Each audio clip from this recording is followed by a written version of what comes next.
Hi, my name is Colleen Jetter, and today I'll be presenting on the imminent danger of North Korea that has on the world and the United States with their nuclear weapons and their missiles that they've established and created and worked on throughout the years. To just run through a real brief history for you for North Korea and how they came to be, there's been a whole lot that's happened with North Korea, just let alone how they became North and South Korea through the Korean War, which killed 3 million Koreans and started in the early 1950s, lasted a couple years. And a lot of other people in other countries died as well: the United States, China, Russia. Those were the big actors at this time, the big components to this. So the US came involved with North Korea during the Korean War. And at this point, they sided with South Korea, which kind of forced them to become enemies with North Korea and North Korea's allies, who were China and Russia at the time. There was also bombings that the U.S. Completed during that time and during that war, and it was well over the amount that they used during World War II. And since then, North Korea has continued to hold a grudge about that on the United States and has thus started developing weapons and nuclear bombs and missiles to defend themselves and their country. So throughout the years, since the Korean War and the Cold War, they've started developing these things, and there's been all sorts of weapons and things developed and tested, and as a result, there's been sanctions placed on them by the UN, threats back and forth from presidents to leaders, back and forth, and meetings, and all of these things have pretty much led to be unsuccessful to limit this threat, as North Korea has continuously threatened to use these weapons on the rest of the world, and especially on the United States, as you probably could have saw between the tweets from former President Trump and Kim Jong-un in the previous years.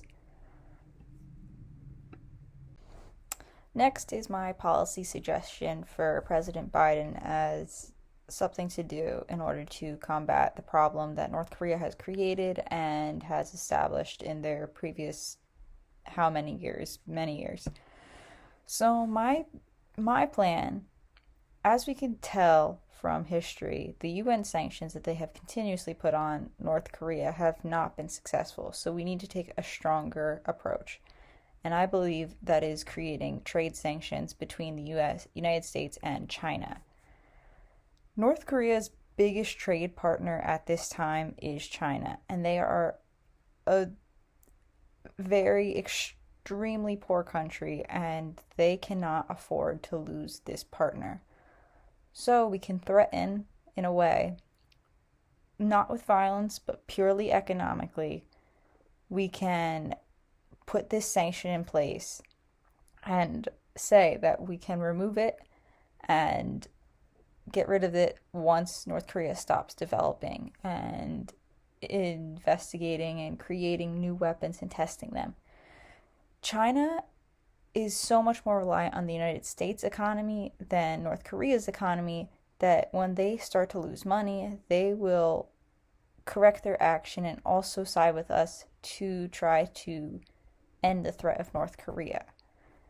And so in this way, we're using soft power to try to take this on and try to take this on peacefully and non-violently, which is something that we want to do, as war is never a good option.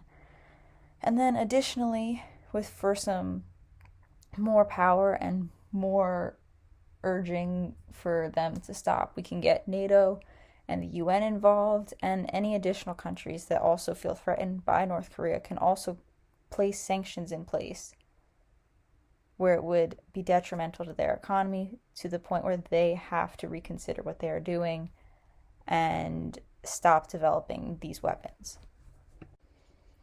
Finally, the question is, will it work? This is not something we will know until we test it, until we try it. as I said before, North Korea is an extremely poor country, and it is essential that we do something to target this. We need to be aware of what we're doing before we just act and create more problems when they're not necessary.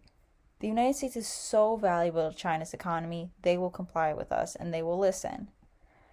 There will be pushback in various areas, but the main area of concern is maintaining the security of the people while also solving this problem and making the world a better place and a safer place for every citizen of every country and every person everywhere. The sanction is a good starting spot where we have strong sanctions, and if not, then we can do something a little more extreme and a little more powerful with our economies and eventually our military. And then here are my references. Thank you.